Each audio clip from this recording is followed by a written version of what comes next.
Hello,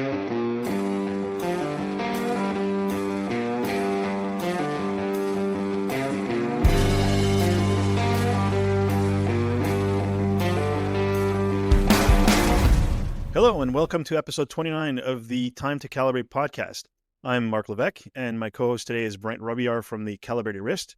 Unfortunately, Bob couldn't be with us today as he's traveling back from Ottawa, where we had an event last night with a whole bunch of collectors. We do, however, have a very special guest with us, Mitchell Wein, president of Marathon Watch Company. Welcome to the show, Mitch. Hey, thanks for having me. No problem. Now, we always start with a wrist check, and since you're the guest of honor, what's on your wrist? What's on my wrist? I am wearing the steel navigator, the ADNAC steel navigator with ADNAC engraved on the side. Yes, with the red bezel. The red bezel, the first time we've ever done a red bezel in honor of Canada, and I think the red and white goes very well. And applique maple leaf, which is done in accordance with the actual CGSB specification, which is Canadian General Standards Board specification for the maple leaf. Can't make any mistakes. I've seen people do maple leaf products, but it doesn't look like the official maple leaf. And I love this watch. I was very good teammanship in deciding on how this would be designed in our offices in Vaughan, and it was a tribute to the 60th anniversary of our new Canadian flag, which was developed in 1966. So that's what I'm wearing today. Very cool. Like, I have a friend that has the Marathon SAR with the applique maple leaf on the dial, and it's such a beautiful applique. Like, it's got some relief to it, and it's metallic. It's absolutely beautiful. It's screwed in from the bottom. Oh, really? Wow, that's really cool to know. Yeah, very neat. Which one does your friend have? The original one I did many years ago? Yeah, the one from many years ago. The original one. That went up in value a lot, you know. Huh? Yes, and he knows that too. Brent, what's on your wrist? This morning I actually wore the OSRD. And normally Friday would be my time to start putting on the SS Nav, but because I thought Bob was going to join us on the show this morning, and I was pretty sure, reasonably sure he was going to wear that, I thought, well, I'll try to be a little bit different. But Bob couldn't join us, and nonetheless, I have this beautiful OSRD, and I love this particular dial actually, and the Mariglow works really, really well. Yeah, it's a great watch. I had one of those navigators before too. They're fantastic pieces. So, unfortunately, I don't have a Marathon watch, but I do have a Wein family let's watch. Skip over that. No, I've got your cousin's Oh, watch. you have from my cousin. There you go. So it's a Hamden. It's a Hampton. What's really cool is that we've got our podcast engraved on the back, on the medallion. So nice. Yeah. I love this watch. And we went to the Marathon get-together in Vancouver, and I specifically wore this. And I went to see My cousin Joe. No, Joe wasn't there, but Marty was there.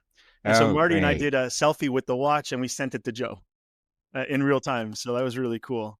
So he had the big opening for the reopening of his brand in Chicago. Yeah. I was invited to that. Unfortunately, couldn't make it to Chicago, but it looks like they had a great time at that event. You know, it was a great time because it was coinciding with the what was it called again? It was Wind Up show. Yeah, it was Wind Up in Chicago.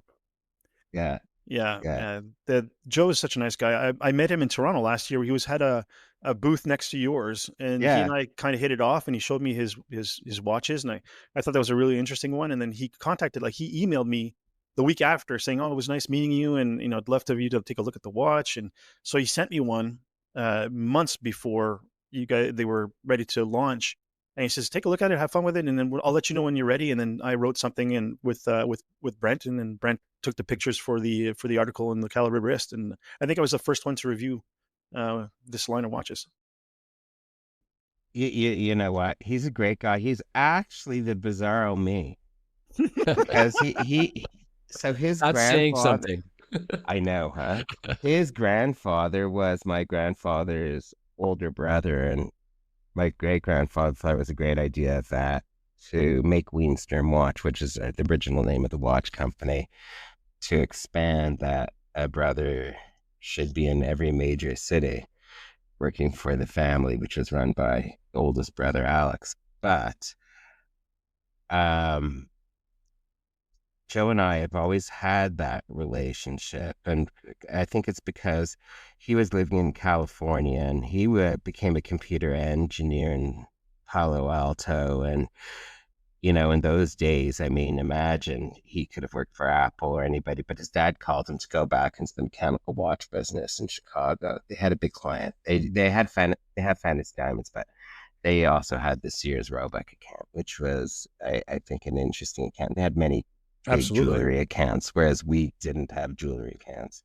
But we both had, we worked with our fathers. It wasn't have to work with our fathers. We chose to work with our fathers. And um, I think it's great working with your family. And, I watched my dad work with his team, and, they say it's lonely at the top, and many times it is, but it's not lonely if you work with the people who you work with as a team and as equals. And I think that's where both our companies have been successful. Of course, we've had many downs, more downs than ups. It's hard in the watch industry, especially with the evolution of the quartz movement and a lot of people manufacturing wristwatches in countries which are very cheap to manufacture. And when it's hard to compete against, here we are in Canada, we pay very high taxes for reasons being that we have a good social system to support, and pay well wages so people can live a good family life, whereas other countries aren't the same. Yeah. But in Switzerland, we're very, we're very much the same as in Switzerland, I feel, the way we work. And Joe and I help each other, to be honest with you. Like, I assembled those watches for Joe. Those are assembled in my factory in Switzerland. Oh, that's fantastic. It's So then I have a that marathon. we have good. Yeah. Well, no, my cousin Joe did that whole design. So that onion crown and Yeah, and the the bezel. coin edge. Yeah, that coin edge bezel is really cool. Yeah, it's really cool. Yeah. He's a great designer, and actually he's a great engineer. The way he, if you notice on the back of his watch, you could remove the solid back. Yep.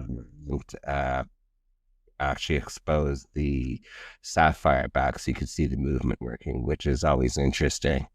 It's neat because it's clips in due to two little bearings that are in the case.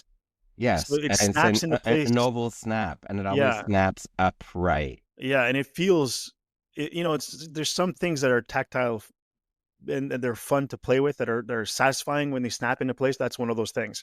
Once I it know. snaps into place, it just feels like you want to do it over again and over again. It's really cool.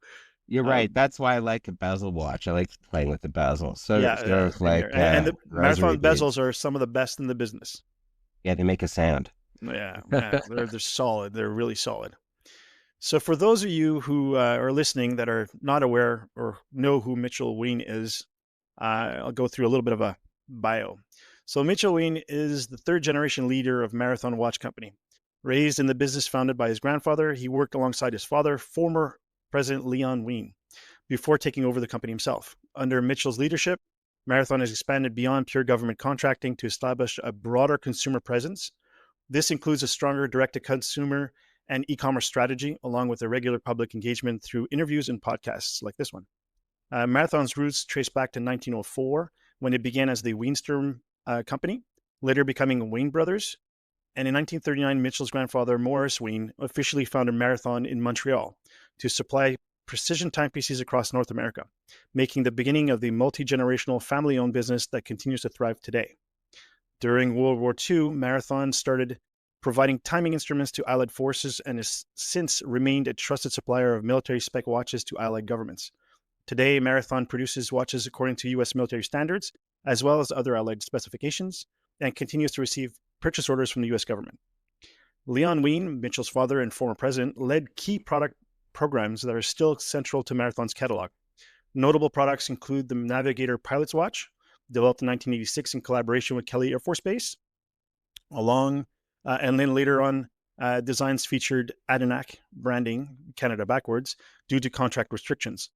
Another key product is the Search and Rescue Diver Line, the SAR, as everybody calls it, created at the request of the Canadian Armed Forces, search and rescue technicians, and clearance divers in the early 2000s. This line was later adapted to include tritium tube illumination to meet U.S. military needs.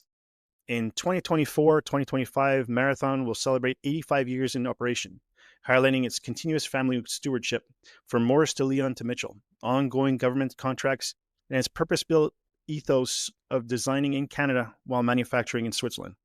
Also noticed that in 2026, Mitchell will hit his 40th anniversary at Marathon. Congratulations, Mitch. His Thanks. LinkedIn page is tiny. Just that one job on there. Also, I met him in person in Toronto last year, and there's no way that he's been working at the same place for 40 years. How does that sound? Oh, we've moved around. He moved around quite a bit. Yeah. Yeah. I've been in many Marathon offices over the years. But my fondest memories are when I was a little boy and I used to go visit my dad in Montreal. I don't remember 407 McGill Street. That's where my grandfather's first office was, which was near the port. But we moved from there. I guess I was around 6 years old to 286 St. Paul Street, which is next to Place d'Youville, which is where New France is the old port, and that's where New France came to be. And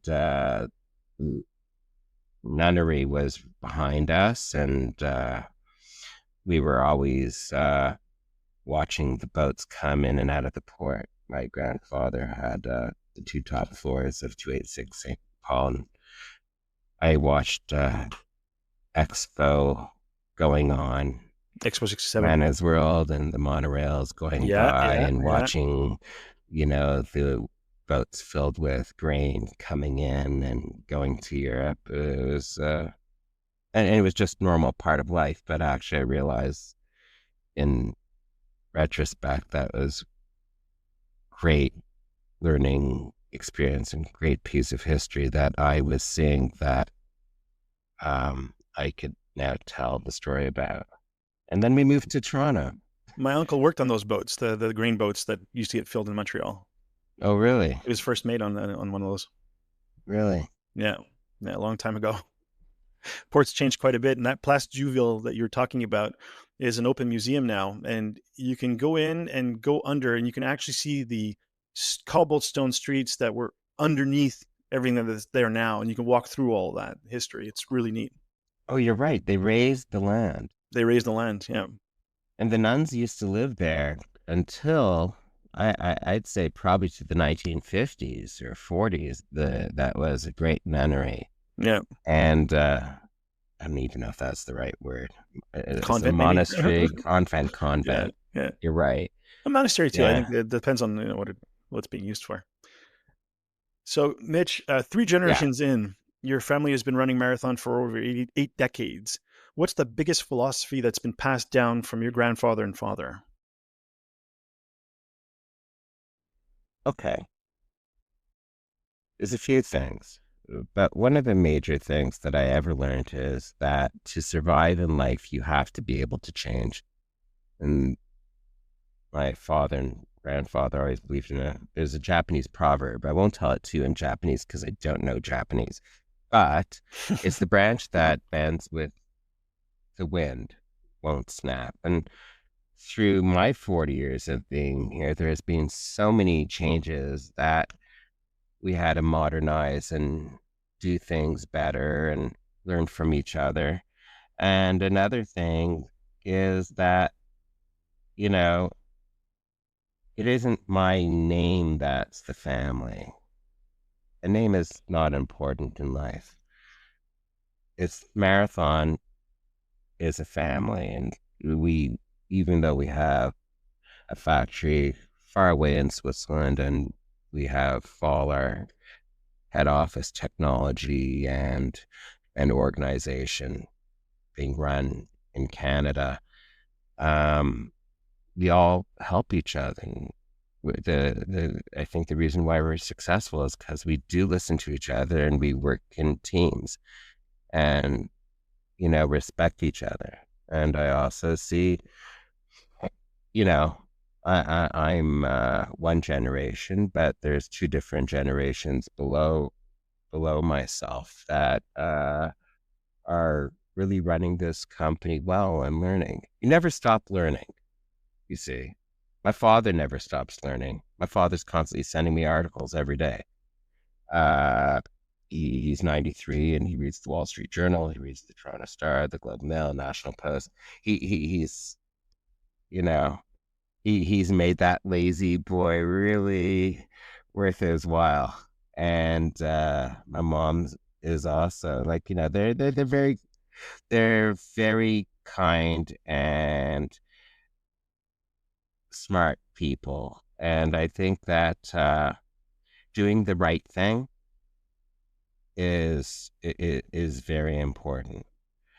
I have something here. I have 3 different proverbs that I believe in, and I have them behind my desk with a piece of Scotch tape.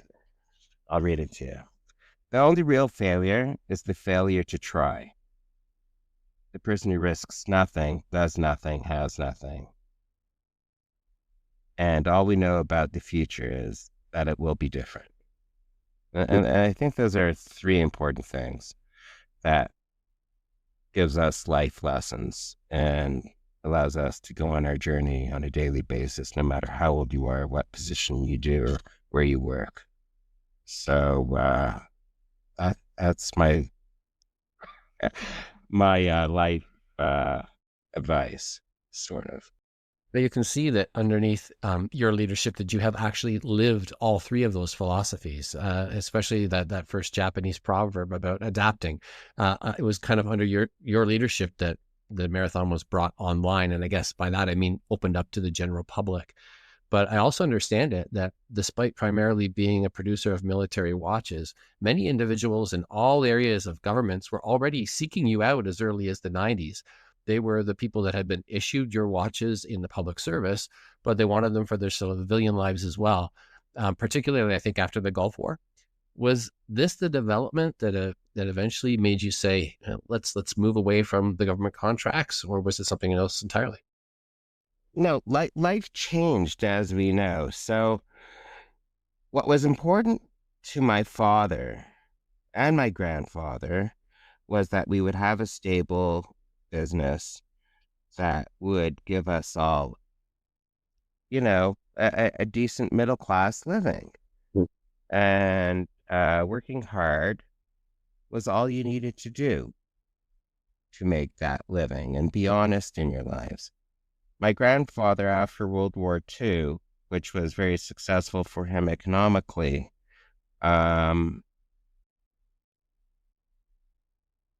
gave my grandfather extra admiration, my father extra admiration for the way government is run. And many people believe in small government, but because we had big government with inspectors inspecting and rules to follow and specs to follow, things were very fair. My father did not have to sell his product based on advertising or hiring some celebrity to hold a watch. The proof in the pudding was the fact that we were able to produce watches that not only were functional but strong, and we were able to save always the government good money, good taxpayers' money, save the taxpayers' money basically, by giving them a no-frills watch. All they were buying was a quality stopwatch or a quality wristwatch that met the specifications of the time. And over the years, my grandfather had some struggles and started selling also to jewelry stores. And, one of the astonishing things was I asked my dad when I entered in the business, is like, shouldn't we be selling to jewelry stores? Because he was only selling really in those days to the Canadian government and US government GSA division. And he gave me a stack of NSF checks, and it was in a cash box in the safe. And I don't know if everybody understands what an NSF check is, but it means non-sufficient funds. And there was a lot of jewelry stores that bought from my grandfather and didn't pay his bills. My grandfather worked really hard and worked on very little margins. All you need is one bankruptcy. You might as well wipe out your profits for 3 months to 6 months in a company. And he went through a lot of that. And my father persevered with the Canadian government. I mean, we were supplying clocks. I mean, we were right there at the port. We were doing a lot of actual Navy clocks, which we contract out to many shipbuilders through McGill Maritime Services. I don't even know if they're still in business in Montreal, but what I believe happened was it was a natural occurrence of events. My father was trusted by the US government and by the Canadian government.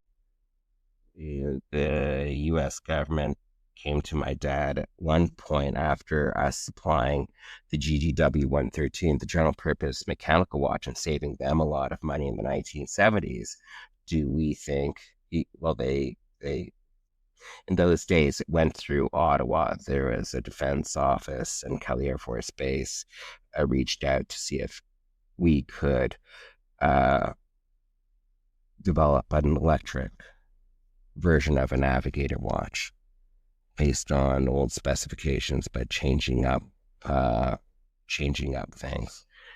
And my father was able to do that. My father is able to do that because we're doing much more complicated things. We're doing timers for torpedoes, and my father had a very terrific friend who is a watchmaker, Jean-Maurice Huguenot, who still works for Marathon after 50 years in Switzerland, and made the effort to come up with a good design and use an electric movement. In those days, we were the first ones to supply the US government with an electric movement watch. And that was, the movement came from a company called Harley, which eventually was bought over by the Ronda movement company. But I think my father never gave up. If he was given a project, could you do this? He did it. We did special chronograph for chronometers for aircraft carriers and special timers for the Harrier aircraft when we're given the challenge of making the componentry so small so it fit on a very old dashboard and moving the pushers to only one side because there were other instruments that it may interfere with. I think that that's what really did well for us. And when the Desert Storm came out, we're very privileged in the fact that we were military contractors and we had the contract. And the US government really needed to outfit their troops before attacks happened. And we're given large contracts. And we were able to fill them on time. But my dad moved me right away to Switzerland to be in the factory. We had many sub-suppliers in those days and many assemblers, and it was a great experience for me. I didn't sleep much for 6 months. I would be working in the factory, overseeing things, but I also learned from my science experience at Carleton University, had to write a report. And every night I'd have my cheap Sears mechanical typewriter that I brought along with me and write a report on a testing report. So we would be doing testing on every lot of 5,000 watches, choosing a number of watches for destruction and some equipment for doing testing in those days wasn't available. We had to go out to an outside lab. Everything always had to be ready for a Friday shipment because the inspector would come in from Frankfurt on a train and go through the watches, the report, and spot test watches. And this guy from Germany, I remember him. I won't tell you the name of the inspector, but he was really a hard ass. He was really hard, and he used to look for things to find wrong, and I knew he would. And it was I said to myself that this is really aggravating and scary and hard. And I said to myself, God, just put me through this now because I don't want to have to ever deal with anything like this again. Even I was staying in a hotel, and I don't know why the hotel did, but the inspector was put in the room right across my room. And you know what? He must have heard the typing all the time. It was a small little hotel. And I learned how to make a good watch and make it better, because if we didn't make a good watch, we would fail testing. And the war ended. I was working with my dad, trying to modernize things. We eventually got our own computer. I remember it was over $5,000. I mean, we used inventory cards. Everything was written in those days. I still do my calculations by hand. It's easier for me. But the internet came about.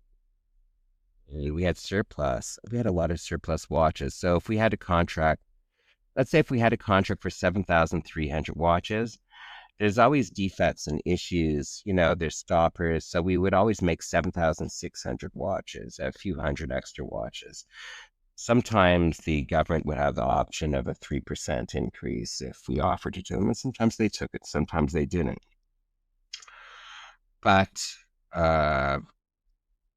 people wanted to buy the surplus, and we had no way of doing it. And we sold to a company that actually sold military surplus on the internet. And I decided that it would be a good thing, perhaps, if we have our own website so people could find out about our products. Not so much people, it was other governments, and it was government itself. Because remember, we might sell to the GSA, we might sell to DND or RCMP. DND's Department of National Defense for American listeners here.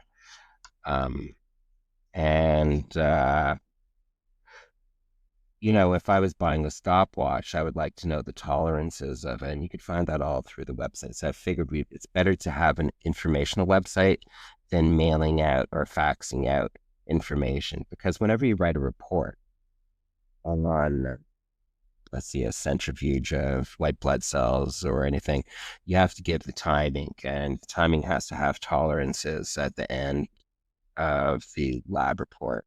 Just like when we used to incubate our watches, we still do.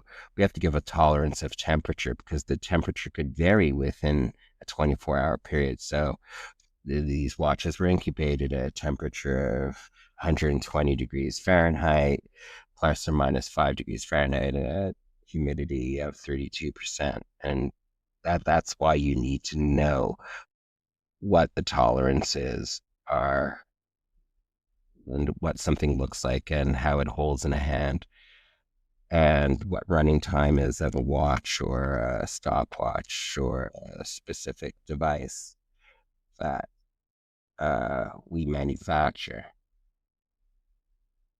A difference from, I believe, what our company is and what other watch companies are, is we never treated our watches as wrist watches, as a piece of jewelry. We treated our watches as instruments. We didn't treat our wristwatches any different than we would treat a stopwatch or a timer, which are fundamental to horology, to telling the time or testing time or measuring time. And I think that's the most important thing, that we were always to be functional and always make a better product and always improve upon ourselves. You were talking about scientific testing and tolerances and writing the lab reports. And I know we talk a lot about Marathon as a producer of military watches, but the truth is really Marathon is a producer of watches for all areas of government, and including the ones that you've just talked about. So as late as 2019, I think that you reported Marathon was still doing about 90% of its business with government. Has that consumer end grown since then, or are you still primarily government procurement with these instruments? With our stopwatches that we manufacture and similar instruments, I'd say 90% are government, 7% are basically the industry, which is car manufacturing, industrial manufacturing, as well as science, which means many rehab centers buy thousands of our stopwatches. Our stopwatches are very important for rehab. Our mechanical stopwatches are very important for military training as well. Doing timing in lab, especially blood labs, virology labs. So that's where I say that is our wristwatches, whereas we used to be 95%, actually I'd say 99% military, but not just military. It would be, the Department of Agriculture used to buy lots of our watches. I mean, they have crop sprayers and, people work. Listen, if your home base is Ottawa, you're in Eastern Standard Time, and if you have to go to base out in British Columbia, it's a 3-hour time difference. So Navigator is of good use for having 2 time registers. But I think what happened after the Persian Gulf War, many people were issued Marathon watches. And most of those watches didn't even have our name on it. We have codes on the back. Our cage code, our identifier for NATO was 38776. So all we did was to make the dial as clear as possible in accordance with the 46374 spec. We did not put Marathon on the dials. For the Canadian government, we did put Marathon on the dials. Persian Gulf War for the Canadian government was 20,000 pieces of the general purpose mechanicals. I'm just trying to think about what I was saying. So many soldiers were issued our watches, and when you're issued a watch, you have to return it back into service. But many commanders, after a warfighter has been out and given such precious time of their lives to their country, many people were allowed to take back their watches because that watch was with them during the journey. The watch is not like a shirt. It's not like a backpack. It's that journey. You're fighting with that watch on. You're in a cave with that watch on. It's been with you all those years. Those knocks and scratches and scrapes are not just on yourself. It's on your watch. And that's why a lot of people have, I think, really respected Marathon Watch. We've gained our market through respect. People want to have their children have that journey. Many of our watches from World War II still exist. Many of our watches from the Persian Gulf War from the 1970s still exist, and it's already been passed on 3 generations. And they still work. That's incredible. Now, given your time at Marathon, are there any pivotal moments, maybe a challenge or a breakthrough that helped shape how you led the company?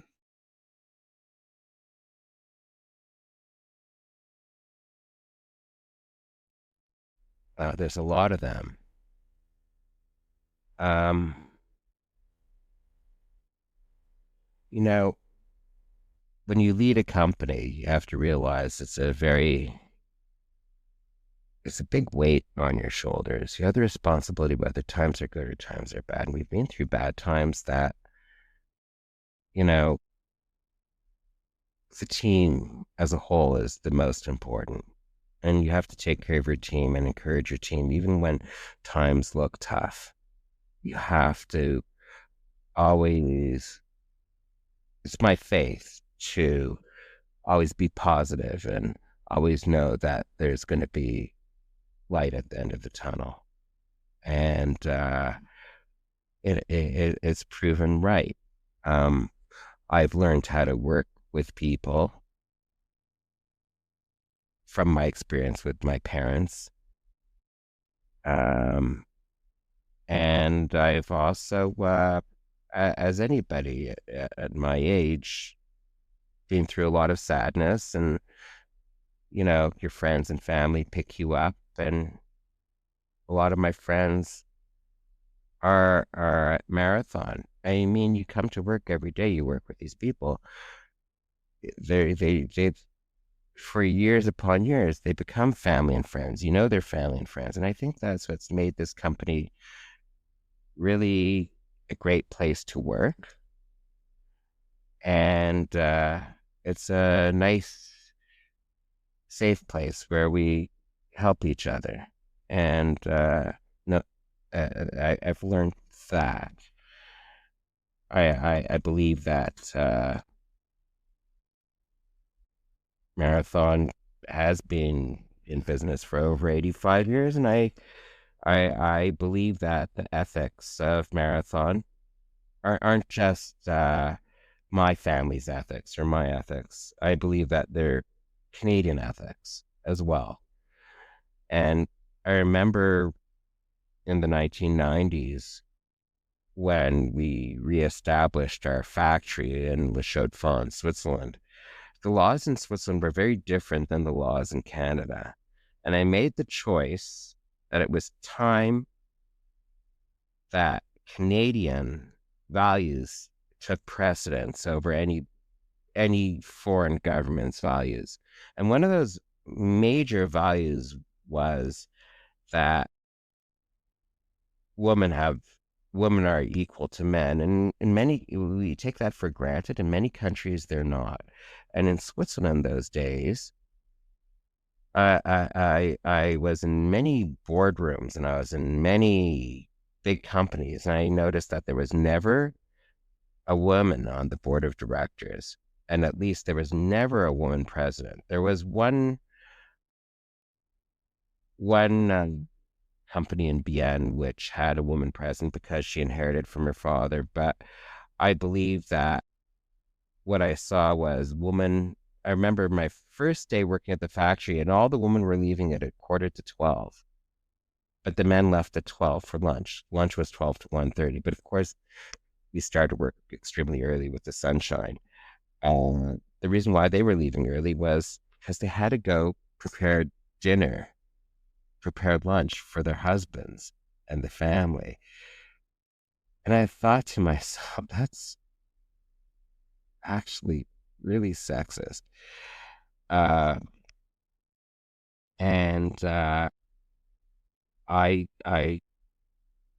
I knew hard workers, and I saw my mother and many women, and I knew my mother was really a good commander, and I allowed our company. I told them that, you have to have respect for each other. And I was having issues. One of our first directors I hired maybe 15 years ago, 20 years ago, was Natalie Huguenot, who's a fantastic person and still my friend. She wasn't getting the respect she deserved from the staff. And the reason why she wasn't getting respect, I felt, was because she was a woman. And I remember bringing everybody into the cafeteria at that time and giving a speech about Canadian values.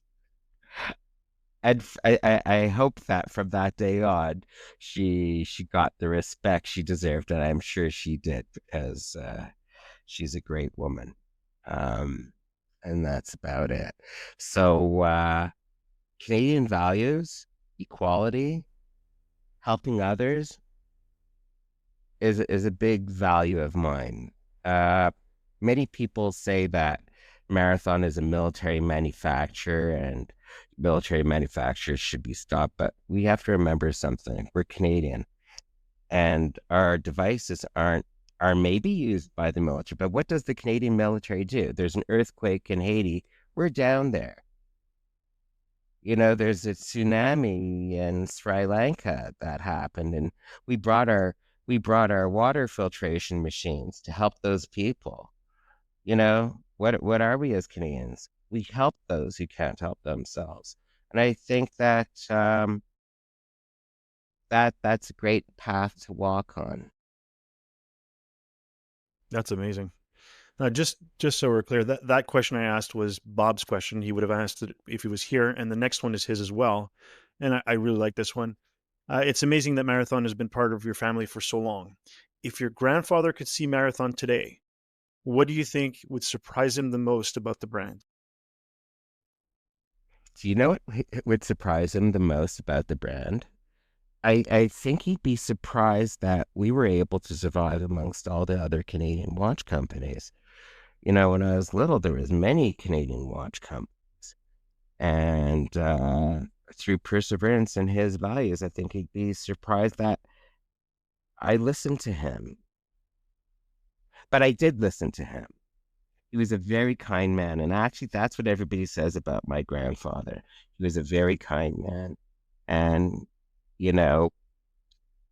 I believe that, there's a path in your life to spread goodness. And, when you wake up and when you go to sleep, when you sit in your house and you walk on the road, there's a lot of people which are downtrodden and, don't see what life is all about. They think life is all about their fancy cars and fancy clothing, and it's not what life is about. Money doesn't buy you happiness. I believe that my grandfather showed me that. My grandfather went through a lot of hard times, and actually, when my grandfather passed away,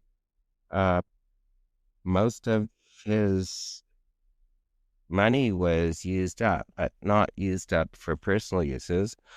It was used up to help other people. I remember my grandfather saying that, you can never turn anybody down. If someone has come to you to ask for help, there's a reason why, and you should listen to them, and don't let someone walk away empty-hearted or empty-pocketed. And this is another story. This is like I'm telling you guys this story because you're Canadians, and Marc's in Montreal. But Marc, do you still have CFCF radio? That was Absolutely. a big customer of ours. Okay, CFCF radio and CFCF 12, the TV channel. Yeah, but it was 600 CFCF. on the AM dial. Yep. CJAD is taking that over now. Oh, has it really? Yeah. It was 800 on the AM dial. 800. It's still there. They still have talk radio all day long. And you want to hear a story? So anyways, I made my own AM radio from buying parts at Radio Shack in, I think it was in Le Bazaar on Côte Vertu. And I was listening to the radio with my headphones at night because I wasn't allowed to listen to the radio at night. So I used to, I had my flashlight and my comic book. Sure. beats and Listen to the everything. expos. I used to do that too. Anyways, I used to listen to this guy named Pastor Johnson. Do you remember Pastor? I'm older than you, but there used to be a talk show on, it must have been around 9 o'clock at night. And there was talk show, and they're trying to raise money. There was a big earthquake somewhere in Central America, and I can't remember what country was hit, but it was a big earthquake, I guess in 1976 or 1975. That was Nicaragua. Was it? Yeah, it hit Managua. Yeah. And I remember Pastor Johnson on the radio thanking my grandfather for his large donation. And my father, I could hear yell, like, when my father found out, it's like, what's he giving away all the money? We have no money to give anymore. But, it all comes around. And, I respected my grandfather for that. Your life legacy is not the money you produce or the factories you're in charge of or the countries you're leader of. It's, I believe it's how you make people feel when you leave the room. Yeah, that's amazing. And giving hope. You do a lot of charity work yourself, actually, through the synagogue and with disadvantaged people in the community, and from what I understand too, with LGBTQ things as well. Not so much. I take care of my family. One of my really, I wish I could be better. I mean, the business is a full time, but sometimes I guess I sound like a priest, but I believe that those people that can't help themselves really do need that extra help. And I've been fortunate. I learned a lot from a friend of mine named Hirsch Silverstein. He passed away a few years ago, but he changed my life forever. He was living at a place called Rena. He was a client at Rena, which is a special home for people which have physical as well as mental disabilities. And Hirsch's life story was he'd be around 85, 10. He was the same age as my mother. And he slipped away from his grandmother's hands and ran in front of a streetcar and had a brain injury when he was around 6 years old. But he stopped growing at that point, meaning his mind stopped developing, but his mind did. And he knew a plethora of facts, and he would just try to make everybody so happy. He always thought about other people. When it was his birthday, he'd write up cards and on paper and slip it under everybody's door in the institution. I shouldn't call it an institution, but it's a home. And the goodness from him. And also the way I saw people look at him because he was disabled disturbed me.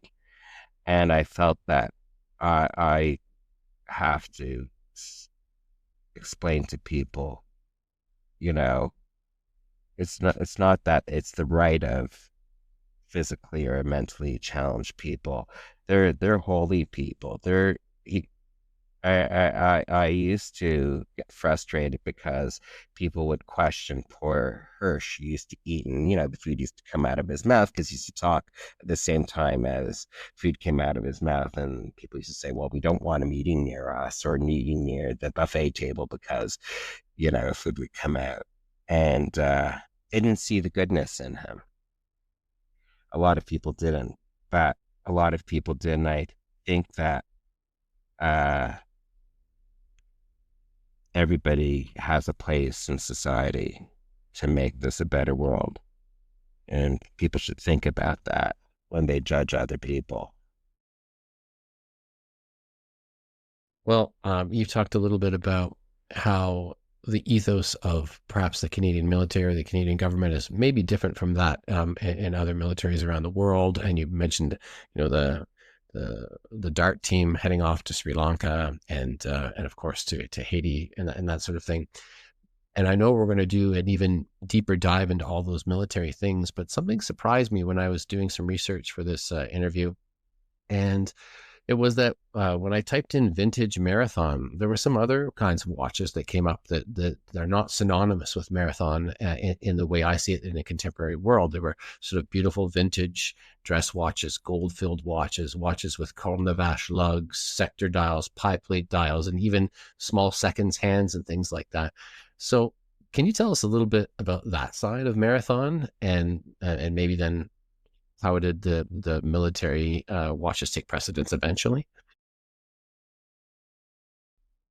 So, being a family business, Reinstrom Watch, my grandfather had the one brother who used to prepare all the parts to send to New York to be assembled or to Montreal to be assembled was my uncle Monia, who lives in Geneva, and my father, he was a few years older than my grandfather. And so when the Weinstrom watch company started to break apart, like my cousin Joe's grandfather pulled out, my grandfather pulled out in 39. I think Joe's dad pulled out in 1922. The still the brothers helped each other. And what really made us very strong and very good at getting great pricing from the dial factories and case factories and movement factories was Monia used to buy 5,000 movements or 10,000 movements at a time. 3,000 went to Joe's grandfather, 2,000 went to New York, and we divided it amongst the family and amongst the different marks. And I remember when I was little, in Montreal, we used to assemble watches, and in Montreal, we had a very great watchmaking school, and there's still a good one in Sherbrooke. But we used to assemble our own watches, and the cases used to come from my grandfather's Friends of Liberty watch case factory in the United States. Straps were all from Montreal, and dials were made in Montreal. Some dials came from Switzerland, but we used to mark the dials with Marathon. They used to come blank. And then my father had his cousin, the Wangers.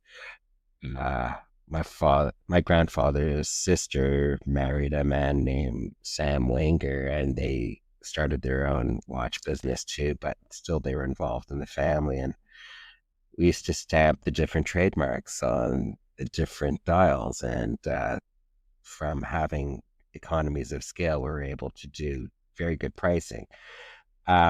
As I said before, though, after the war, there wasn't much business for the government except for stopwatches and clocks for hospitals. My grandfather knew how to make basic watches. We had nurses' watches. We had nuns' watches. And he made jewelry watches and quite high caliber quality watches, which you could see on the internet on eBay. We have our collections here of watches that were not military used, but we always went back to I think our happy moment of supplying watches to people who are actually going to use the watches. So with a marathon watch, I always felt if you really are wanting to buy a marathon watch, you should be using it. You shouldn't be keeping it in a jewelry drawer. You could have a Cartier usually could for your tuxedo when you go fancy schmancy on Saturday night to the ballet. But otherwise, if you really want to be on time and you want your watch to keep on working, you should wear a general purpose mechanical watch. Because the most important thing, listen, the most important thing for a watch or a clock is being able to tell the time. Yeah. Let's be serious. If you can't tell the time, what is the worth of a watch? And that's also another discussion, guys, we could have later today if you want. It's the dilemma. Do I buy a watch with a date or no date? And many people have that dilemma these days because, of course, we produce without date for certain militaries because the most important thing is to see the time. Why else would you want to watch if you couldn't see the time? You shouldn't have all these little doodads or a dial that has all these drawings on it if you want to just see the time. You know, you can't depend on the clock being in every room, let alone a marathon clock. So Marathon supplied watches during World War II and continues to manufacture military spec timepieces today. How do you balance historical continuity with modern innovation? Well, we just did a series on the history of the SAR. And I was interviewed by my own team. We all sat together going through all the different versions of the search and rescue watch. The search and rescue watch went through many changes and developments. And the reason why it has is because materials that may have been used for other industries have become better and easier to find and maneuver and use them in a wristwatch or a stopwatch. And what I'm saying is, you know, in the watch industry many years ago, it was always plexiglass that everybody used for their crystals. And we could make a better watch by using sapphire when sapphire was becoming commonly available to the industry. About the quality of metals compared to years ago, when we used 316L steel, we could really, by using the proper steel manufacturers, really make sure that the percentages of nickel and strength of the steels are more accurate. There are certain countries which make great steel. You know, Canada's one of them. Absolutely. Amongst other metals and important minerals. That's another conversation, Mark. Yeah, absolutely. That Marathon SAR, I remember when it came out back in 2001. I think I was one of the first to review it in a publication for InSync magazine way back in the day. And yeah, you had black hair. Yeah, I had hair. Let's just start with that. I had hair. But I remember when I had gotten it, it was my personal watch. I'd purchased it and I had it on rubber strap. And I reached out to Marathon in Toronto, and it was you who replied, and you sent me the bracelet so I could have it for the review, which is our first communication 24 years ago. And I remember that how fast it was that you provided that bracelet, and how convenient it was for the review, and I was very grateful. So yeah, it's a great watch. Well, I was surprised that never anybody even knew about Marathon. Suddenly, it was because of the internet that we suddenly became international. Absolutely. Because no one was going to a library to find a book on Canadian watch manufacturing. It just it happened to be that story people told from mouth to ear. Yeah, there was a website back in the day called Military Watch Resource, I believe. Right. And that guy was the one who was selling the SAR online. I think it was Surplus, probably how that all started through him. It was. And that's who I'd gotten the watch from. And it was such an interesting piece. And because I'm Canadian, I pushed to have that put into publication. And yeah, the rest is, as they say, history. Well, thanks, Mark. No problem. Because of you. You know, the story you told a little earlier about your father holding up a stack of NSF checks. I actually heard that anecdote. You told it to Ariel Adams in an interview a few years ago. And of course, it sort of makes sense that Marathon would double down on its government contracts because of that sort of mentality too. But those contracts, as you've kind of mentioned yourself, they come with things like strict oversight, and the profit margins are actually very slim. And because you guys started manufacturing in Switzerland again, I've also heard stories about how the inflation of the Swiss franc eroded those margins on occasion, sometimes down to nothing. So I suspect, because we were stuck in a contract. We were stuck in a contract. So the original Navigator, which with the Harley movement, I think my father made money for the first year. And the second year, the Swiss franc in those days was 55 cents to the US dollar. And it went up to 65 cents and then 70 cents. And because we work on such low margins, because we're sole source and the government has to look over our costing to allow us to make a certain amount of profit, like 15% profit, was all eroded by the Swiss franc going up. But my father was a brilliant business. He has a degree from McGill, commerce and economics, and he bought futures on the Swiss franc. In actuality, Marathon in those days was selling the Navigator for $53.75. I had the original contracts, and we should get permission to republish those original contracts from the 70s. But,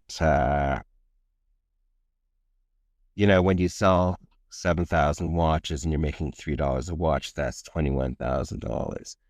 $21,000 in those days could buy you 4 Ford Tempos. And what that means, it was a lot of money. Okay.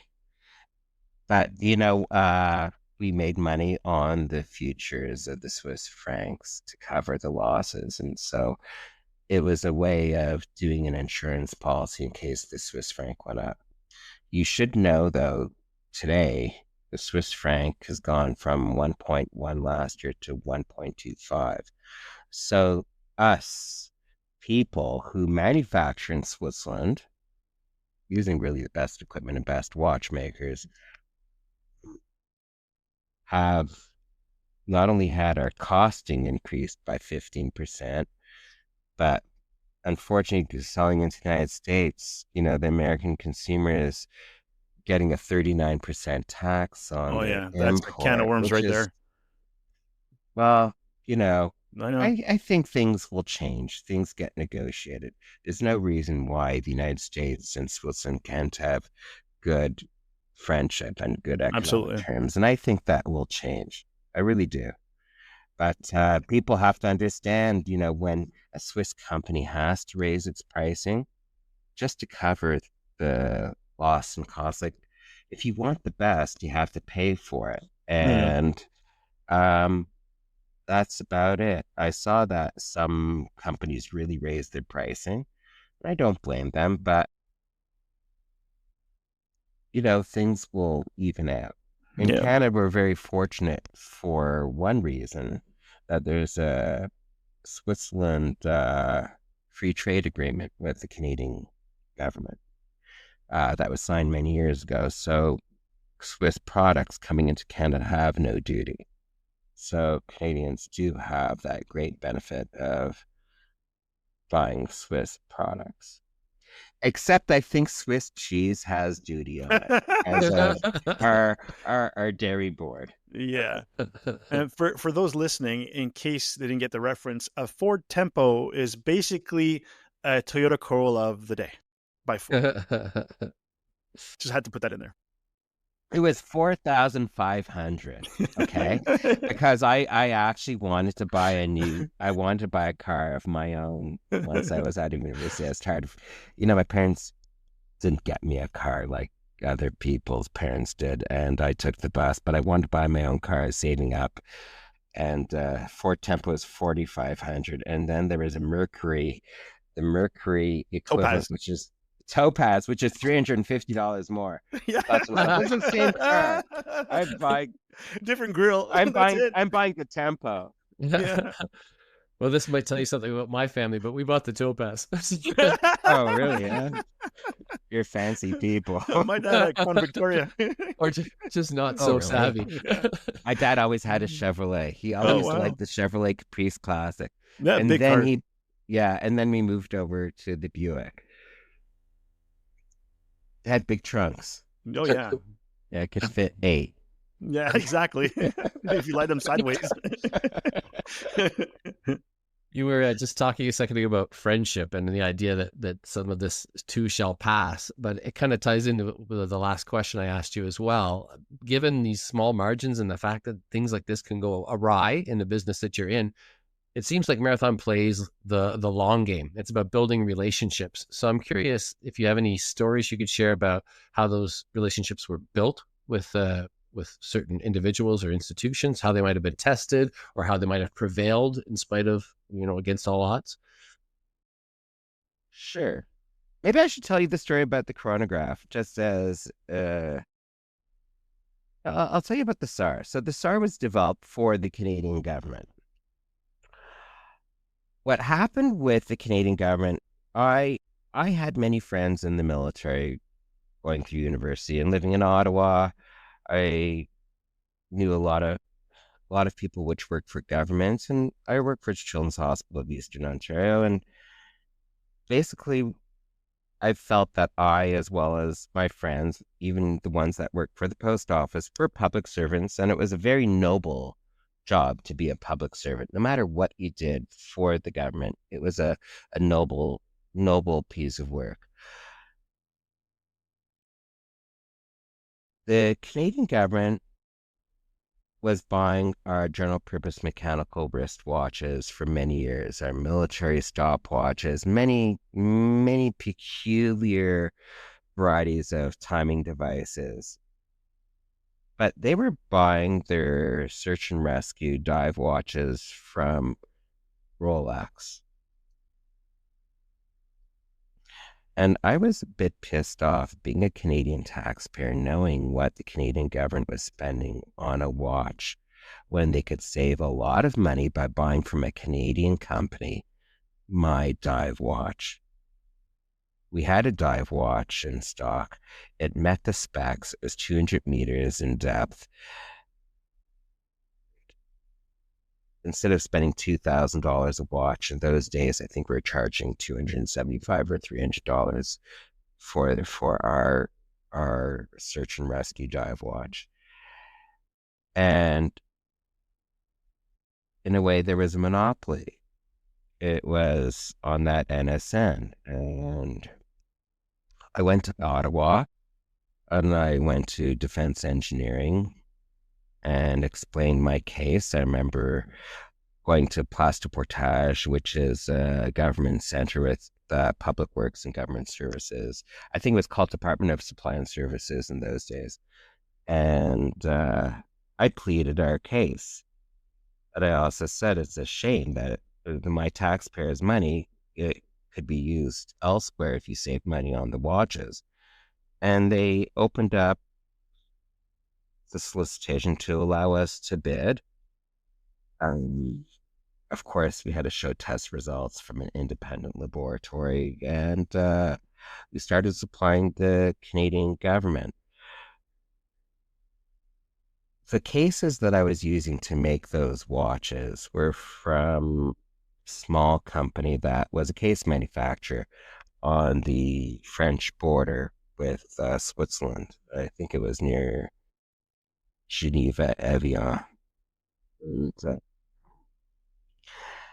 they informed me that I would have to spend money to make a new tool because we're the biggest customer of that case, and I would have to make a new tool with them, and they would be using that to supply other companies because we weren't exclusive on that case. They owned the tooling for that case. And I spoke to a few friends of mine. A friend of mine named Andrew, who is from Nova Scotia, and he was always here. And I remember going to Nova Scotia and speaking to some people which worked on the Victoria class submarines, and we have a lot of battleships in Nova Scotia. And I said, we have to make a new case, but if I'm going to make a new case of our own, what don't you like about our watch? And number one thing was that they didn't like because underwater and cold circumstances, they wear gloves and it was hard to turn the bezel. So I did a drawing based on what I thought would lock in those mesh gloves. And I asked many friends what they thought. And I think that's a very important thing to ask trusted friends, especially people in the industry, but outside of the industry, because outside looking in could give you new insight. And I developed the design of the search and rescue watch to be more robust than the 200 meters we had before. We increased the water resistance to 300 meters by allowing a O-ring system on the tube and on the stem when you lock it in. But I also realized that this is going to be a watery atmosphere, so that's why we knurled the crown. There was a lot of ideas that came from actually our military clocks. Here, guys, I'm going to turn around my computer. You're in my office now anyways. So these are our military ship's clocks. This one's used for submarines, so it's once every 24 hours. But if you notice, the knurling of the locker for the actual clock is knurled, so you can't slip your hands. Anyhow, so an interesting story happened is my father didn't want to do it. Mr. Dreyfus, who was my mentor in Switzerland, told me that the watch looked like a potato because we had samples made, and my father was very upset because I think the tooling cost in those days $20,000, and he just felt that nobody would buy it, and how much could the Canadian government buy it? And I said, you'll see, they'll like it, they'll buy more and more because now it's affordable. And that's the thing, we're affordable. And we became very popular with the Canadian government designing that watch. One day, so every Christmas, what we did for Christmas every year was make a nice calendar in Switzerland. And I used to choose the pictures of, for the Christmas market for December and different things. But I also felt that, because you cannot give gifts to a government official, but we could send out Christmas calendars during Christmas. And one of our biggest customers was the GSA. And the people I worked with, like order entry people, I sent calendars. And on one picture was the picture of the GSAR. The potato. The potato. Without tubes. It had Mariglow. And we already had a history of it from Desert Storm. I got a call from a guy, and he says, do you sell this to the U.S. government in any way, this watch? I'm looking at this watch on a calendar. And I thought it was a crank call, but actually it was someone extremely high up in the U.S. government. And he wanted me to send specs and everything. Then I realized, it's 26 Federal Plaza, New York. It's across the Hoover Building. Yeah, it's real. And sent the specs, sent everything. And before you knew it, we were qualified to sell that to the U.S. government. It was fast-tracked through Washington. They wanted to change the NSN to an American NSN, but they had to keep it because NATO wouldn't change it because it's already designated by the Canadian government. And I was asked, could you make the quartz version with tritium tubes? And I said, sure, I could. And we did. I priced it out, and they assigned it a U.S. NSN. And from there on, our search and rescue watches have expanded into the reaches of many departments, not only in the United States government, but many other governments, many allied governments do use our search and rescue watches as well as our navigators and general purpose mechanical wristwatches. And so I thought that was an interesting story, guys. So that was very cool. Absolutely. Yeah. Another one I'd like to know about. I saw a picture of you, a photograph. I believe it was with your father, and you guys were receiving an award from the U.S. Armed Forces, and it was a Best Value Bronze Medal, I believe, after the Gulf conflict. Can you tell us the story behind that? Sure. You know what? It wasn't for us. My father is so proud of that moment. I remember he was gleaming from ear to ear. In Richmond, Virginia was our engineering department. We used to, my father used to visit Defense Depot Richmond, which is DLA Aviation in those days, because the engineering department for instruments in the FSC category 6645 was there. And if we had new developments on watches or similar equipment in that category, we would work with the U.S. Department of Defense and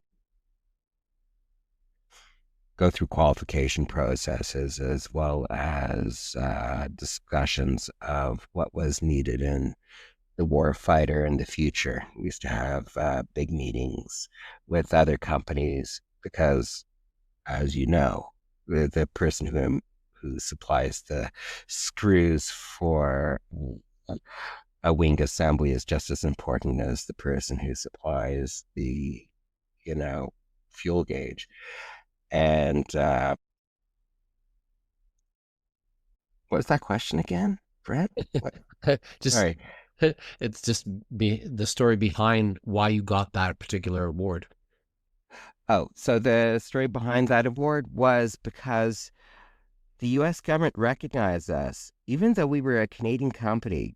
I've never seen a Canadian company ever given that award, but they appreciated the fact that we actually worked night and day to deliver all our orders on time. We delivered on time. We delivered without defect.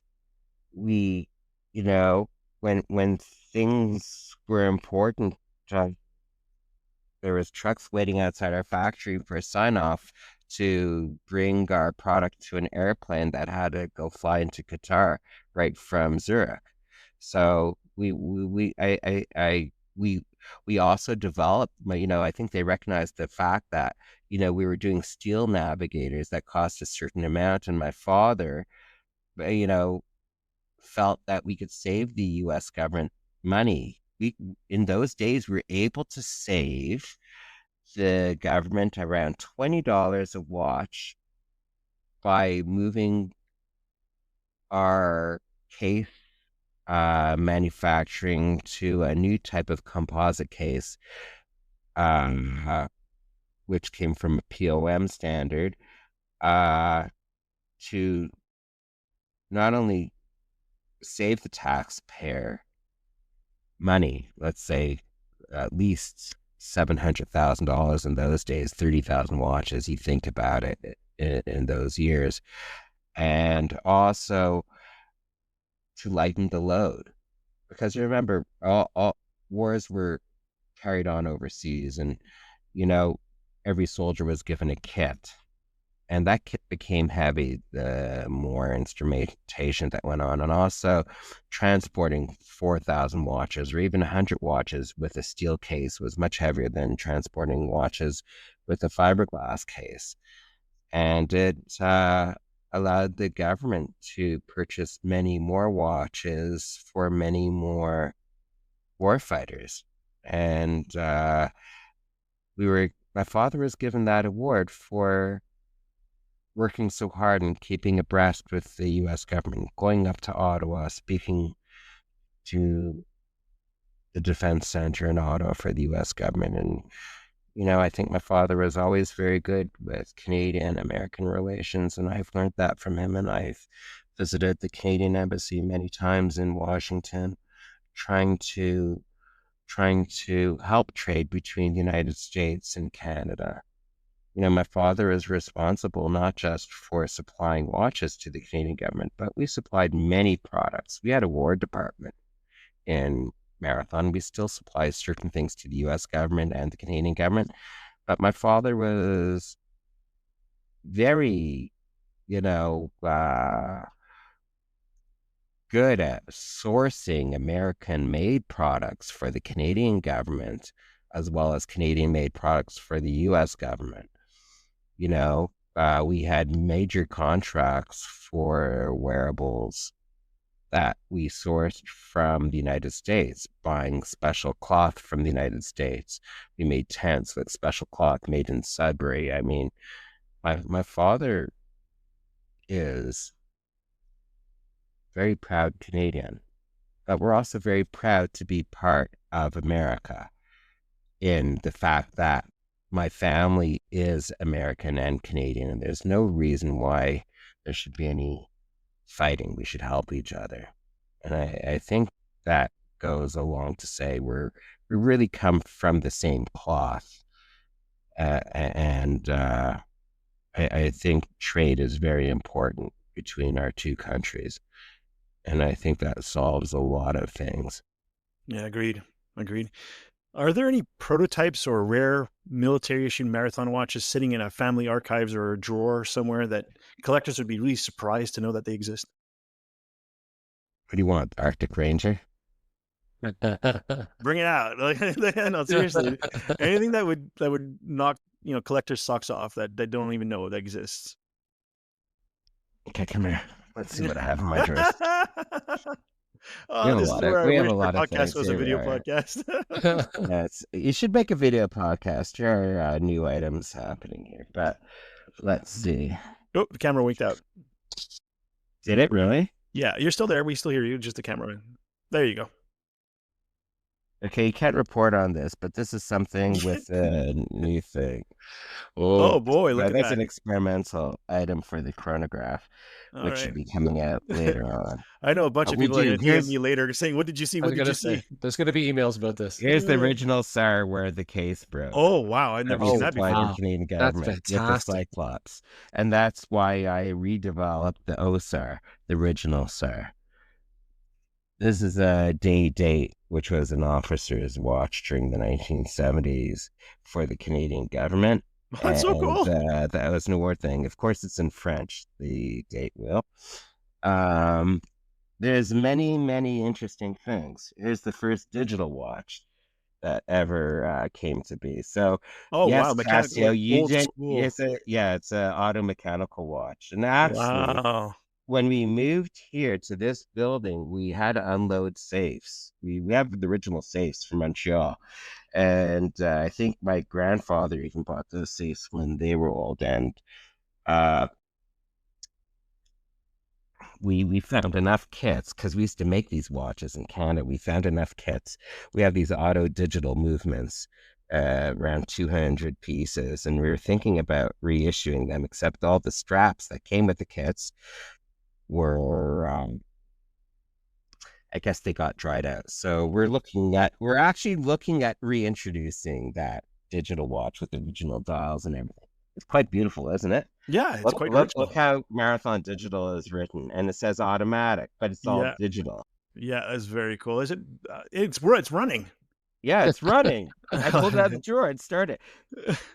What's great. Fantastic is, I learned a lot of things about the watchmaking business, and you could never cut corners. A lot of watch companies don't use the right oil. We use Mobius oil, only Mobius oil. What kind of paint do we use? Burlap. We use the best componentry. But the nice thing about Mobius oil, which is Swiss made, I think it comes from Lilac, you have to use different viscosity oils on different pivots to allow for the watch to run well. But the oils from Mobius don't oxidize as easy or disintegrate as easy. And in these days, the Mobius oil cost around, we just bought, I was really surprised how expensive. It was around 450 or 400 francs for one bottle of little oil. But you know what? You used to have to re-oil your watches every 5 years in the olden days because the oil used to get gucked up and slow the movement down. But the Mobius oils now um, are made of artificial synthetic oils, and they don't seem to oxidize, and they make the watch last longer between maintenance. That's amazing. That's wild. Despite all of these strict military parameters that exist in the assist database and that you have to follow when you're building a watch for the government, you've nonetheless made a number of innovations since coming to Marathon, and you just talked a little bit about the bezel and the SAR and the case and the O-ring system, etc. Can you tell us about any others that you've put into place since you've been there? And how was it done? Was it based on user feedback, like the bezel, for example? Sometimes it's based on user feedback. Sometimes innovation comes from different suppliers that we have a better idea how to make better quality your watches and your movements. Sometimes, a light bulb turns on in your head and say, hey, if I did this, maybe it'll work better.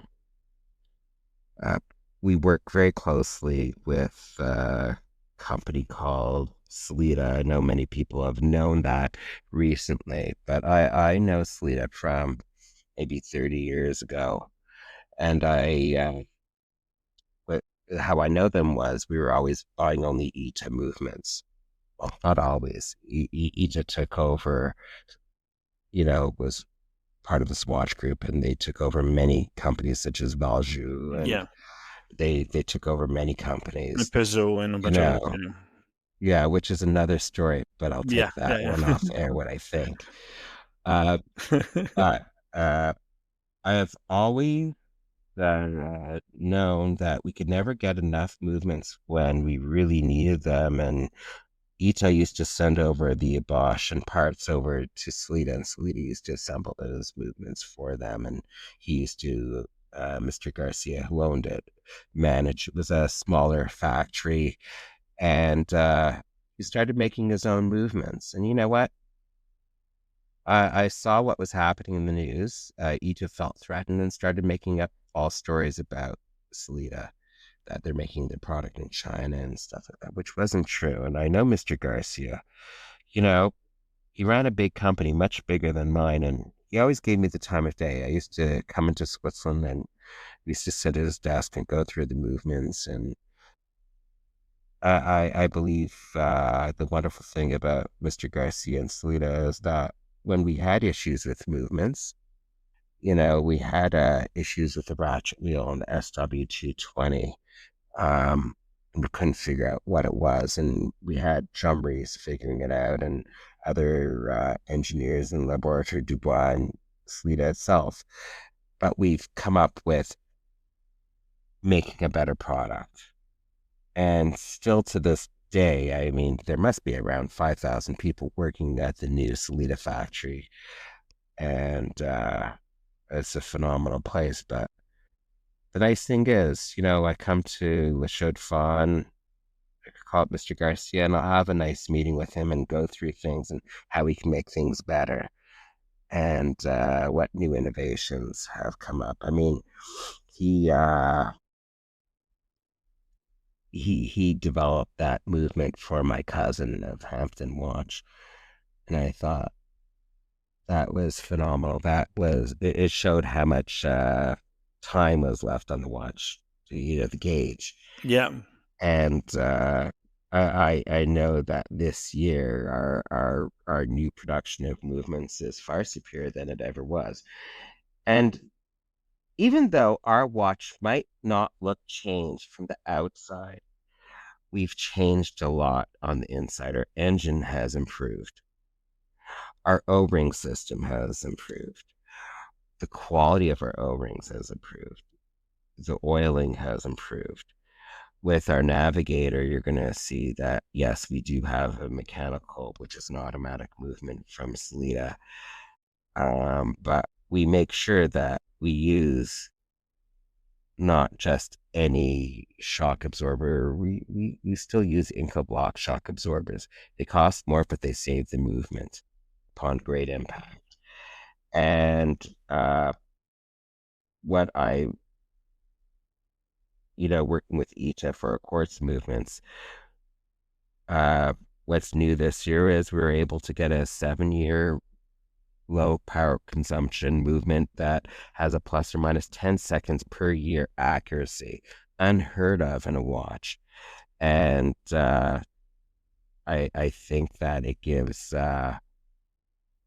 better assurances to the warfighter that when they put on a marathon watch, it's not going to fail them. And that's important. And our quartz watches have an end-of-life indicator, which means it will not die on you. It won't just stop on you. You'll know 4 months ahead of time that when your second hand starts doing 4-second intervals, that it's time to look for a new battery. And as a military manufacturer, why the hell would we make a quartz watch that you couldn't repair in the field? And we did that. We have the battery hatch that has an O-ring system as well. And any soldier could change his own battery. Doesn't need to go to a special depot or jewelry store. And that's what goes for consumers that buy our watches. That's a fantastic quartz movement too. It's high torque, super high precision. It's a wonderful movement. You could have chosen anything, and you went with the ultimate, and it's a wonderful watch. I think it's the FO6 445. Of course, they're going to correct me and say, no, that's right. 445 or 145? Is the 445? The last few digits, I don't know. But they don't say FO6. Yeah, so there's basic FO6s, and then there's the one we use.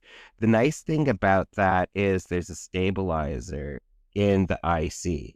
So amongst a big shock, the quartz movement will stop and then reposition itself to where it should have been. Yeah, that's very cool. It's sort of like a turtle, I don't know if you ever had any turtles. I used to have turtles when I was a kid. And I used to raise them, but they very patient races. Well, me and my brother downstairs in the basement, you had to find things to do. So a turtle will protect itself by coiling in. Yeah. And I feel that our FO6 movement that we use, it will protect itself during high heat, and it will always have that IC, that intelligence to remember exactly what time it is and resume to where it was. That's cool. So we have a potato watch, and now we have a turtle watch. That's it, Mark. You just coined a new name. Remember La Tourtière in Montreal? I don't know if you ever ate turtle steak. There you go. There used to be a great restaurant chain in Montreal.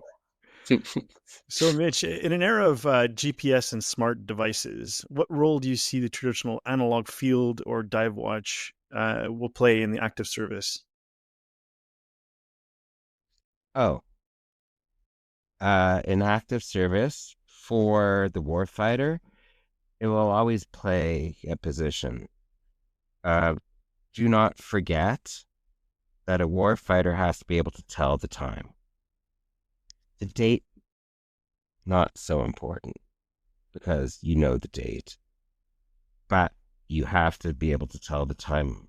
And the fact is, with warfare the way it is, you have to be able to put your instrument on top of your uniform, not your wrist, your uniform.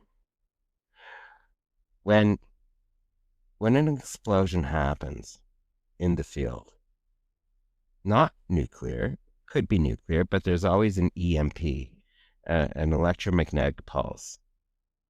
if you don't protect that movement, and that movement isn't mechanical, and that movement does not have the proper shock absorbers or is not made right, it won't last. And it doesn't matter if you're in a war zone or not. It matters more importantly that you could be able to take the time.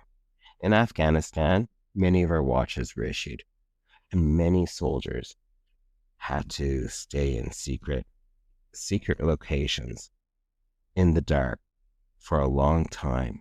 And because, they had general purpose mechanical watches, they were able to synchronize attacks without any communication between warfighters. Because when you synchronize your watch at the beginning of the day or at the beginning of the week with other warfighters, you're on the exact time. So if you know that at 10:03 and 30 seconds, you're going to start the attack on this military base in Afghanistan, you're going to know the exact time, and you're all going to come out of your different caves at different times with your torpedo launchers and get the enemy. And that's really the basic thing. There are enemies, and I know people are saying, oh, you're a warmonger, but there are bad people in the world. And maybe they could become good one day, but not if they're not allowed to listen to what the rest of the world listens to. If you're turned off from the community, the world community, and seeing what's happening and keep your people as only knowing what you want them to, that's the problem with many countries. And there I get into a political discussion about, Potatoes and turtles. The triangle of evil. Well, to sidestep that, Okay. are there any materials or technologies you'd love to use but can't because of military constraints? No. For the military, we could do what we need to do. We have special authorities, but of course, everything goes. We have our engineering departments working with government engineers, always working on different things, such as all military manufacturers. Cool. In many ways, Marathon's recent Jeep collab seemed to kind of materialize out of the blue, at least for the public. But when you consider the sort of rough and tumble nature of both of those companies, the fact that Jeep came into existence in 1940, sort of, and that also Marathon began producing its first military watches in 41, the marriage seems to make a lot of sense. So how did it actually come about? Who called whom here? So I knew this rabbi named Chezi Zions, and he was a great rabbi. I really like the story. And you know what he told me? He said, Mitch, nothing's by coincidence. And that's what I felt when I met my friend Hirsch at Rena. It wasn't by coincidence that I met that guy, because he taught me a lot of life lessons about humanity, and it doesn't matter, whether someone is physically or mentally able. It's your heart, your soul. Well, nothing is by coincidence, and you just happen to be there at the right time for a reason. What was the question?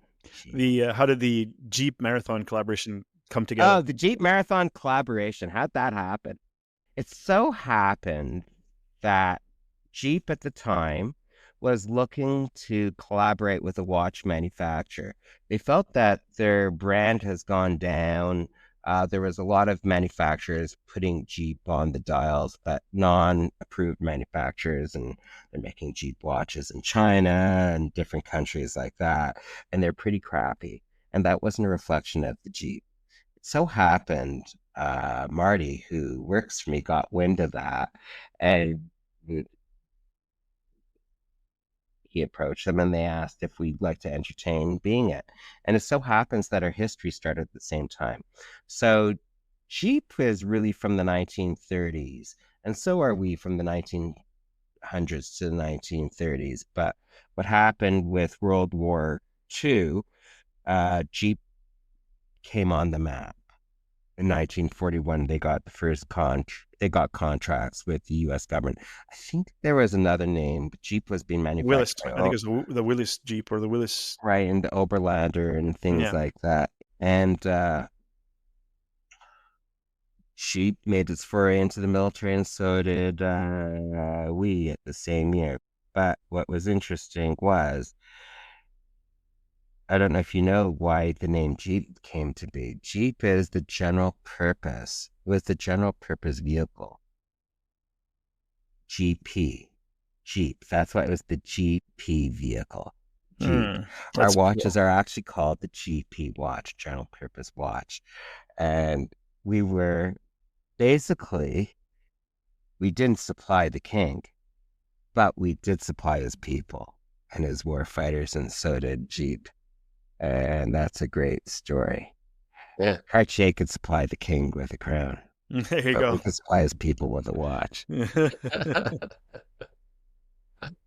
So we've talked an awful lot about Marathon watches, but we've only kind of like moved around some of the other things that Marathon does, because there's a lot more that's going on there. So what other instruments do you produce, and where are they used? Oh,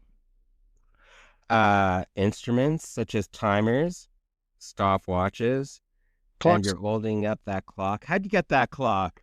Last year, it was a gift from you at the Oh Marathon God, TGN event. you like the color? I love it. It's on my desk. I stare at it every day. That's the model 058 in green, but it's pistachio green. I thought it was.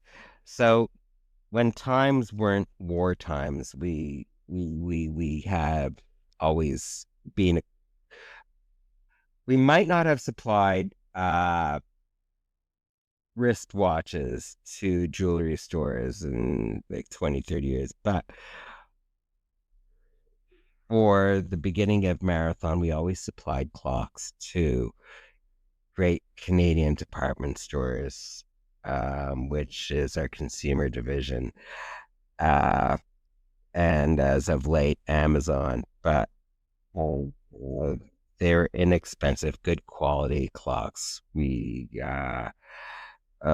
Our average amount of sales of clocks is astonishing to people, but we used to manufacture or have manufactured for us, private label, about 1 million clocks a year. And our customers include the Woolworth Wilco Company, Sears Roebuck, Canadian Tire, Kmart Kresge's, and we still supply Amazon with our clocks. And another great Canadian company is Home Hardware Stores, and they always carried our clocks in their stores. Things changed. Things changed in Canada about, I don't know how many years ago when the two Michael story came out, but a lot of our clocks, whereas we used to make them in Germany and European countries, started making our clocks and manufacturing them in China. It was Hong Kong, and then Hong Kong took over China in 1997, and I think things changed quite a bit. But we're just going to focus now. Our industry has changed, our company has changed, that we aren't going to be manufacturing these household clocks anymore. We're going to just start producing, which we have already started producing, 2 models of our, I would say, office clocks, but commercial grade clocks, because people respect commercial grade. We are not sending any more of our ICs or any of our engineering drawings to China so they could copy from us, because there's no respect for intellectual property in China. And that's my feeling. China could advance its cause by respecting international trade and international respect for intellectual property. And I've decided as leader of this company that I will not work hard in our engineering department developing new types of clocks and products just so that our technology will be given to other companies and not being kept confidential, or people use our ideas and intellectual property for their own use. And so that's what's happened. But our clocks are still fantastic. I think we have a few 100,000 still in stock, which are being sold on Amazon, and they're great value. And the clocks that are very, you know what, are the fantastic clocks are the ones we make in Switzerland, which are our chronometers and navy wall clocks. And we have a commercial clock that we are manufacturing here called the CL03025. And we were going to make that overseas, but we decided that in Canada, we have a great automobile industry, which includes plastic and mold injection. And we started assembling our 025 large digital clock. I'll show you the clock for a minute. I know it's over. I'm going to go out in the hallway. It's not a normal interview. But well, one of these days we're going to have to come and meet you there. Look at this. Look at this. This is our commercial grade clock that we are making here. Cool. And we used to sell. So I don't know if you know anything about atomic clocks, but atomic clocks have a different signal in Canada as they do in Europe. And the atomic clock in Europe, we used to sell atomic clocks in Europe for our European department stores with one signal, and in Canada, North America, with another. Ours are, you know, they go into the Frankfurt Tower and we go into the Colorado Tower. Yeah, the NIST. Right. And developed a dual antenna system here in Canada for those clocks. Basically, what these clocks do is tell you the exact time they reconnect with the signal every night, but it's very easy to set up. Yeah, for sure. It does it by itself. Well, it doesn't only do it by itself, but, you know, being Canadian, being in the metric system since I've been a child, and also growing up in the imperial system, I know what both systems are. Fahrenheit, Celsius, growing up in Quebec. I mean, you have the month, date, or date, month. And what other companies who make their products, they just use what is available with them. I think a company that really wants to go ahead and value is not to follow what other companies do, is to find out what's wrong and make it better. So we invested in a switch system with many switches on the back of that clock. You could choose between Fahrenheit and Celsius by a switch. You don't have to hold two buttons and keep on switching up the clock. You know exactly what's going to happen. I could have the date month or month date. It depends. If, like in Canada, you are really date month for Quebec, but month date for English Canada. And that's a big difference. You know, in English Canada, we would have Celsius, but with a month date, but in the United States, they always use Fahrenheit. So it's easy for people to set the clock to their personal preferences by using switches at the back of the clock. Also, we manufacture this clock with a battery system that uses low battery consumption. Who wants to change? Who wants to go up on a ladder and change the batteries on a clock every year or every 2 years?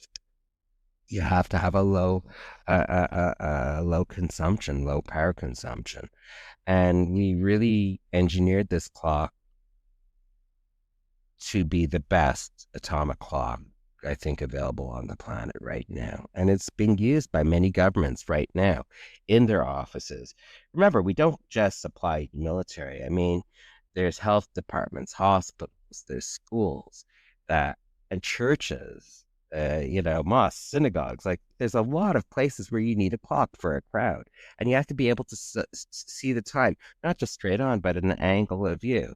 And then that makes pressurizing your LCD panels properly. And I think that what we're doing is, as a clock company, we're focusing on what we could do best. And we'll leave the simple stuff off to the people who want to sell decorative clocks. That's so cool. No, I want one. It's not good. So, Mitch, what's the? Okay, so you know what? Next time you're here, maybe you'll come and interview us, and you could I'd love to videotape I'd love the to visit your place. assembly. Yeah, that would be Absolutely. so cool. Absolutely. So, Mitch, what's the oldest marathon you've seen come back for service and still be active in use? Well, one of them. Well, we have pocket watches. We're making Mitch walk all over his office everywhere. This is Yeah, great. I know. I have these drawers. I love these drawer systems. Let me see something special. Listen. Your camera winked out again. Oh, you know why? Because when I moved it. No worries. Oh, what's Oh that? wow, that The looks great. railroad pocket watch. Wait, I want to show you something. So we found all these gold cases of pocket watch cases. This is from the Wow. Liberty. Wait, you know where this case is made in? It's made in Canada by the Derby Case Company. I guess it was a case supplied to my grandfather. Is that beautiful? In Yeah, look at that. Canada, It's we in used to perfect make condition. amazing things, but we still do, and we still will. Let me see. When we've done my match drawers. Oh, here's a nice watch. This is from the 1940s, and it's a driving watch. And it would protect against dust by having a cover. But let me open up that. We should have just done a podcast of you going through your drawers.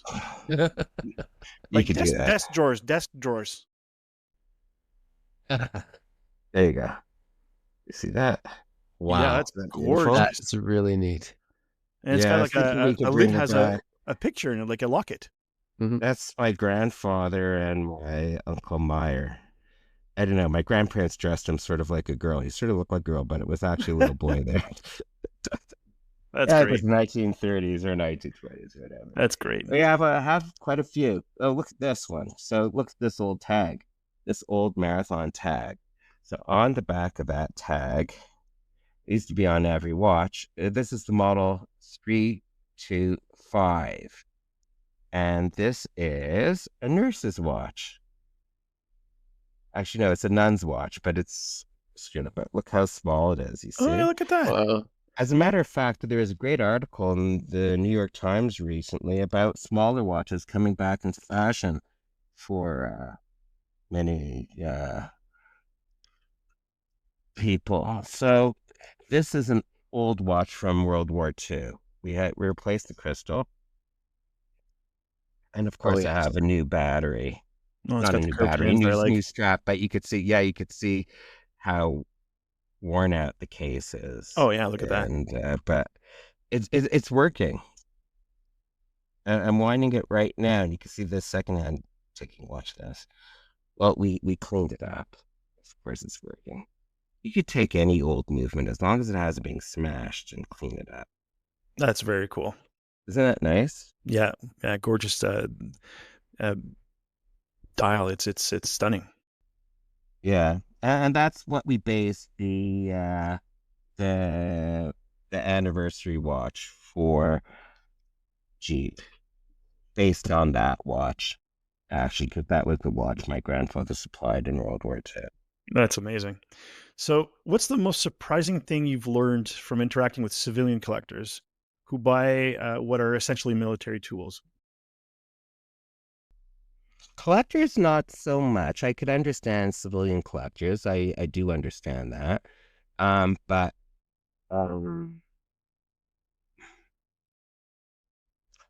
you know, I attended the Chicago show recently, and what I like about shows, and we're at the SHOT Show every year. What I like about working those shows is I really get to meet people who use the watches.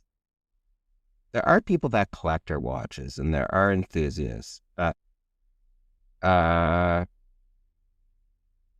just hope that people who buy our watches don't just buy them for investment to turn them around in 5 years. Mind you, a $53.75 watch that my father sold, you're lucky if you could get it for $2,000 on eBay in mint condition. But they are a good investment, but life is too short. It's like having a car in a garage. You got to drive it. you got to enjoy a watch. You got to wear it. If not, give it away to someone who could enjoy it. Our watches are durable. You shouldn't be afraid to wear our watches through a battle or through go hunting, go fishing with your kids. You know, there's great things to be done. And one of the, groups of people who really use a lot of our watches are divers. Yeah, we preach that all the time. Wear your watches, bang them up, scratch them up, build your memories into them. And like you said earlier in the podcast, it was very touching. Is you look down at your watch and you have that shared history with it, and it reminds you of the good times, the bad times, but the fact that you've went through it together and you've both come out through it, and it can tell a story. That's important.